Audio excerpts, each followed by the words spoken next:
Hello दोस्तों, welcome back to favourite channel forex plus. मैं हूं आपका होस्ट अभी। ओके जी, बात कर लेते हैं जी फॉरेक्स और गोल्ड मार्केट की। एक बिल्कुल ही परफेक्ट दिन रहा।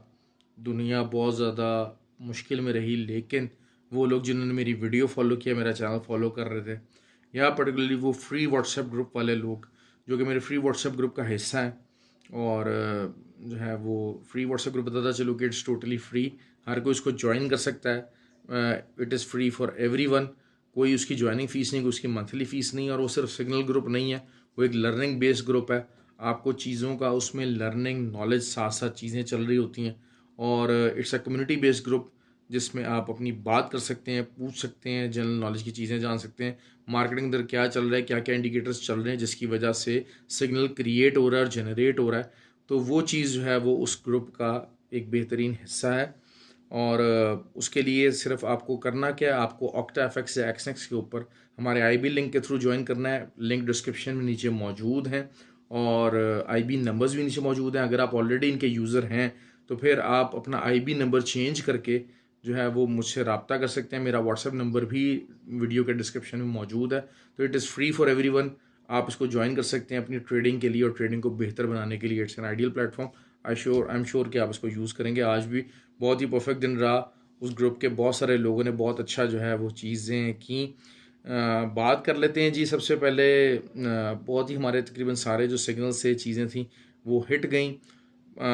लोग मार्केट में आंखें बंद करके बैठे हुए थे। मैंने जिस तरह से आपको कहा था कि DXY डबल टॉप बनाने जा रहा है, कल की जिन वीडियो मेरी देखी, मैंने उनको ये जिक्र किया था कि कल DXY का डबल टॉप पूरी तरह से तैयार है एंड इट विल प्ले। और वो प्ले हुआ, बेहतरीन अंदाज में प्ले हुआ। मैंने 2 दिन से मैं आपको वीडियो में बार बार गोल्ड के 1655 के एरिया का जिक्र कर रहा था। आज अल्हम्दुलिल्लाह वो हिट हुआ। देखें, बात ये होती है कि ट्रेंड है ना, ट्रेंड के अंदर रिट्रेसमेंट को पकड़ना is something very very important. आप जितनी मर्जी ट्रेंड के साथ ट्रेडिंग करते रहें, सारा दिन आप अपने लगे रहें, पूरा हफ्ता लगे रहें, ठीक है, आप प्रॉफिट में कमाएं। लेकिन जब एक ट्रेड आपकी रिट्रेसमेंट वाली जाती है, वो आपके सारे प्रॉफिट को खा जाती है। तो अल्हम्दुलिल्लाह मैंने आपको कल भी ये बात कही थी, परसों भी बात कही थी कि जब 1640 में मार्केट गई थी तो डाटा ने DXY को सपोर्ट कर दिया, otherwise it was ready to go to hit to the 1655। लेकिन आज उसकी वही बात हुई कि 1655 आना ही था। और बेसिकली बात हुई है कि बड़ा ही ज़बरदस्त किस्म का बियर ट्रैप लगा। देखिए, आप इसी को समझें। मैंने अपने व्हाट्सएप ग्रुप में समझाया था। मैं बात वीडियो थोड़ी सी लंबी हो रही है, लेकिन ये लर्निंग पॉइंट ऑफ व्यू से बहुत एक अच्छी वीडियो है, और आपको कल का भी जो है इसका ट्रेडिंग आइडिया इसमें हो जाएगा कि जो है वो जब मार्केट जब नीचे आ रही थी, बहुत सारे जो लोग जो बाय फंसे हुए थे, और बाय में बैठे बैठे बैठे उन्होंने अपने एसएल नीचे की तरफ हिट करवाए। जो रिटेल सेंटिमेंट होता है वो ये होता है, जो बड़े प्लेयर्स होते हैं वो कैसे गेम को मैनिपुलेट करते हैं, और मैंने वो कॉल्स कैसे जनरेट की। बहुत सारे लोग मुझसे पूछते हैं कि जी आपने कैसे जनरेट की। इसका बड़ा ही सिंपल फॉर्मूला है। आपके पास चाहे $100 है, चाहे $200 है, चाहे $2000 है, लेकिन आपने एक बड़े प्लेयर की तरह सोचना है। तो अल्हम्दुलिल्लाह वही वाली सोच रखी। और होता क्या है कि अब जब एक सेंटिमेंट है, उसके मुताबिक मार्केट चलनी है। और सेंटिमेंट क्या होता है कि जो एंटी जो सेंटिमेंट होता है रिटेलर्स के, उसके मुताबिक मार्केट चलती है। अब जो लोग जितने बाय बैठे हुए थे अपने एसएल्स वगैरह हिट करवा के, लॉस करवा के, उन्होंने कहा कि जी हाँ जी, अब हमें अगर ऊपर से मौका मिलेगा तो we will go for the sell position. और सेलिंग की जो आइडियल पोजीशन जिसको बनाया जा रहा था, दैट वाज 1630। जब 1630 के ऊपर मार्केट आई तो उस टाइम के ऊपर जो सेलिंग सेंटिमेंट था रिटेलर्स का, दैट वाज अराउंड 76%। और वहीं पर ही मैंने अपने ग्रुप में कहा था कि जी सेलिंग आप अपनी तमाम जितने वो बंद कर दीजिए। कोई भी अगर सेलिंग में बैठा हुआ उसको क्लोज कर दें, एसएल के ऊपर क्लोज कर दें। मैं तो खैर बहरहाल सेलिंग की कॉल ही नहीं थी दी कि जो है वो पूरा दिन सुबह के टाइम में सेलिंग्स की कॉल ज़रूर मेरे ग्रुप के अंदर चली थी, लेकिन उसके बाद सेलिंग की कॉल्स बंद कर दी गई थी। तो वहाँ से जनाब जो है ना, फिर जब बाय की कॉल उठाई, और वही हमारा जो 1655 का जो टारगेट था वो अचीव हुआ। और वो यही होता है कि अगेंस्ट सेंटिमेंट मार्केट जाती है, और इस टाइम पे 1660 के ऊपर मार्केट, अराउंड 1660 के ऊपर मार्केट मौजूद है। तो अल्हम्दुलिल्लाह वही बात है कि अगर 30 मिनट्स के टाइम को देखें तो शायद ये गोल्डन रेशो आ गई है। लेकिन अब चूंकि 4 आवर के ऊपर जो है वो जो फिबोनाची का एरिया है 23% वाला, उसके ऊपर आगे क्लोजिंग दी है। तो अब हमने एक रीटेस्ट के बाद इसको दोबारा ऊपर की तरफ फीडिंग लेनी है। बहुत सारे लोग अभी भी कहेंगे जी यहाँ से सेल बनती है, यहाँ सेल बनती है, सेल बनेगी। ओवरऑल ट्रेंड सेलिंग ही है गोल्ड का, it is not bullish, I am telling you that. लेकिन होगा क्या कि अब बहुत बेताशा दुनिया सेलिंग में बैठेगी, मार्केट आएगी नीचे 1650 या 45 का एरिया, 52 का एरिया वो रीटेस्ट करेगी और उसके बाद मार्केट दोबारा ऊपर निकलेगी और पहला टीपी हमारा होगा 75 और दूसरा टीपी हमारा होगा 85। और उसके बाद जब दुनिया कहेगी यार दफ़ा करो, ये तो सेलिंग नहीं तो बाइंग में आ गया गोल्ड, तब जो है ना वो मामला चलेंगे सेलिंग की तरफ। ये सारी इसको सपोर्ट चाहिए, इस पूरे पैराडाइम को, इस जो ट्रेड सिनेरियो है इसको सपोर्ट चाहिए यूएस डाटा की। यूएस डाटा आना है, लेकिन आई एम श्योर कि मैंने कहा था कि जिस तरीके से यूएस डाटा अब नेगेटिव साइड पे आना शुरू हो जाएगा, तो दैट इज़ गोना हैपन। कल की मैं बताता हूँ, कल का ये सिनेरियो मैं बिल्ड होता देख रहा हूँ।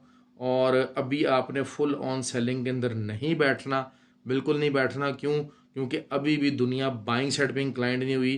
तमाम रिटेलर्स जो हैं अभी भी ये सोच रहे हैं कि बस यहाँ 60 से 72 का सेल लगाएंगे और हम सेल करेंगे और बेहतरीन हो जाएगा काम। और वो यही होगा कि 52 तक मार्केट आएगी और उसके बाद बहुत सारी दुनिया को सेलिंग को फंसा के दोबारा एक दफ़ा बाय की तरफ मार्केट जाएगी और दे विल गेट बस्टेड। ठीक हो गया जी। तो ये आ गया गोल्ड का। ऑयल का मैंने आपको कहा था कि जी 82 का एरिया हिट होगा, 81.91 का एरिया हिट हुआ। लेकिन आपको और मैं बताता चलूँ कि जिस तरह मैंने हमेशा आपको कहा था 76 की सपोर्ट है, और मेरे हमेशा जो टीपीज होते हैं वो आपको पता है कि जो है वो 50 60 पिप्स 70 पिप्स के नहीं होते हैं। मेरे एक बड़े टीपीज होते हैं, कम अज़ कम 150 प्लस पिप्स का जो है वो टीपी होता है। और अल्हम्दुलिल्लाह ऑयल के ऊपर तो बहुत ही ज़बरदस्त ट्रेडिंग रही, और मेरे जो व्हाट्सएप ग्रुप के जो लोग हैं उन्होंने बहुत ही ज़्यादा एक्स्ट्रा ऑर्डनरी ऑयल के ऊपर प्रॉफिट कमाया अल्हम्दुलिल्लाह। चीज़ें बहुत अच्छी रही। दूसरा यूरो जीबीपी की बात करते हैं, मैंने बार बार आपको बात की थी कि रिट्रेसमेंट बाय करते रहें। अल्हम्दुलिल्लाह वो तमाम जितने लोग भी जिन्होंने नीचे से बाय किया इस टाइम पे दे आर इन प्रॉफिट, और जितनी भी उन्होंने नीचे से बाइंग उठाई है वो इस टाइम प्रॉफिट में है। और यूरोप मैंने ये बात की है कि जैसे जैसे डाटा ख़राब आएगा, क्योंकि देखें जो बेसिकली यूरोपियन जो सेंट्रल बैंक है उन्होंने जनाब कह दिया कि हम अक्टूबर में 75 बेस पॉइंट्स को कंसिडर कर रहे हैं। तो जो यूएस का जो इंटरेस्ट रेट बढ़ना है वो बढ़ना है जाकर नवंबर में। अक्टूबर के अंदर 75 बेस पॉइंट अगर जो है यूरोपियन बैंक बढ़ा देता है तो फिर अब आपको पता है कि क्या होगा। यूरो अभी भी सस्ता मिल रहा है इन कमिंग डेज के हिसाब से, आने वाले 1 2 हफ्ते के हिसाब से euro is still perfectly in the buying area. मैं बताता चलूँ ये जाएगा नीचे, ये जाएगा, जा सकता है, लेकिन अभी भी आपको अगर ये यहाँ पर भी मिलता है तो आप इसको बाय कीजिए, आप परेशान मत होइए। इट्स अ गुड अपॉर्चुनिटी, इस अपॉर्चुनिटी का फ़ायदा उठाइए भरपूर तरीके से। ये आपको अगर नीचे मिले, कल कहीं पर भी नीचे मिलता है 97 से नीचे कहीं पर भी मिलता है, दोबारा से वही अपनी स्ट्रेटजी रखें कि 100 पिप्स के बाद बाय के ऑर्डर्स रखिए, और इंशाल्लाह आपको इस मंथ के अंदर ये 0.99 और 1 की तरफ भी जाता नज़र आएगा। उसके बाद दोबारा ही भले नीचे आ जाए, it's a different ball game. लेकिन यह है कि ये चीज़ें आएंगी अभी भी, क्योंकि दुनिया बैठी हुई है इसको सेलिंग का माइंड बना के। लेकिन मैं बताता चलूँ कि DXY का एरिया जो कि मैंने मार्क किया हुआ है वो 109.5 और उसके बाद 106.5 का है, और उसके बाद दोबारा से एक दफ़ा DXY इन नवंबर पंप लेने की पोजीशन में होगा। तब तक ये इसी तरह से ठंडा ही चलेगा। ये मैं आपको बताता चलूँ, जो मेरा एनालिसिस कैन बी रॉन्ग, लेकिन वही बात है कि अपने आप को जो रिस्क मैनेजमेंट उसको कंट्रोल करके अगर आप मामलात को लेके चलेंगे तो आपको उस रॉन्ग का इतना भुगतना नहीं पड़ेगा, इतने मसले मसाइल नहीं होंगे। आप देखें एक ही हमारी जो मूव थी आज, उसने अगर कोई बहुत सारे लोगों ने जिन्होंने कोई बाइंग की तरफ रहते हुए अगर एसएल लगाया था, अगर उन्होंने एसएल लगाया था तो एक दो अगर हिट भी हुए तो उनकी सारी कसर आज निकल गई होगी। और एग्जैक्ट पिन पॉइंट टाइम के साथ मेरा ऑयल का भी और गोल्ड का भी एरियाज हिट हुए। यूरो में प्रॉफिट हमने बनाया। कैड जो है वो कैनेडियन और वर्सेस यूएसडी, ये मैंने आपको बार बार ये बात कही थी कि कम से कम 130 पिप्स देगा, आज 200 से भी ऊपर पिप्स वो दे गया।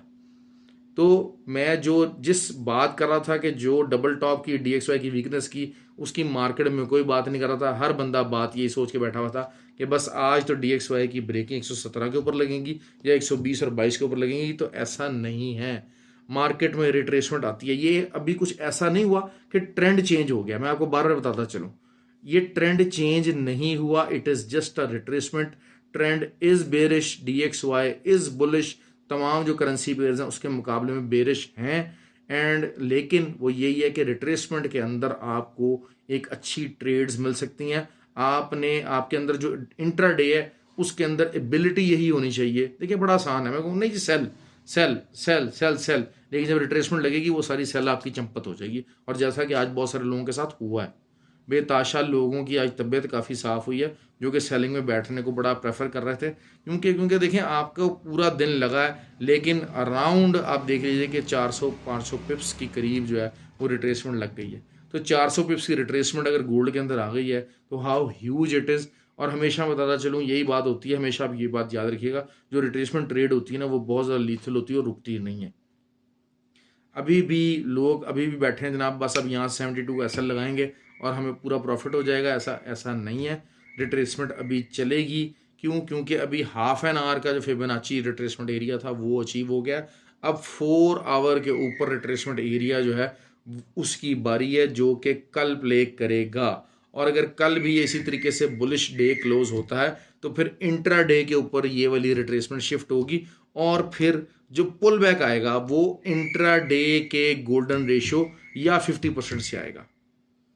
टेक्निकल बात कर रहा हूँ मैं, ज़रा टेक्निकल बात करता नहीं होता, मैं सीधी बात करता होता हूँ, लेकिन आज मेरा दिल चाह रहा है कि मैं आपको कुछ टेक्निकल फीडिंग भी दूँ। ये चीज़ें मैं अपने फ्री व्हाट्सएप ग्रुप के अंदर बेताशा रूटीन में चलती रहती हैं, उनको समझाता रहता हूँ। वो काफ़ी नॉलेजेबल हो गए हैं, वहाँ पर बहुत अच्छे अच्छे ट्रेडर्स हैं, मेरे से बहुत अच्छे अच्छे ट्रेडर्स हैं और बड़े अच्छे अच्छे TS शेयर करते हैं। मतलब इवन के समटाइम्स वो व्यू पॉइंट मेरे भी नहीं होता जो कि वो दे देते हैं।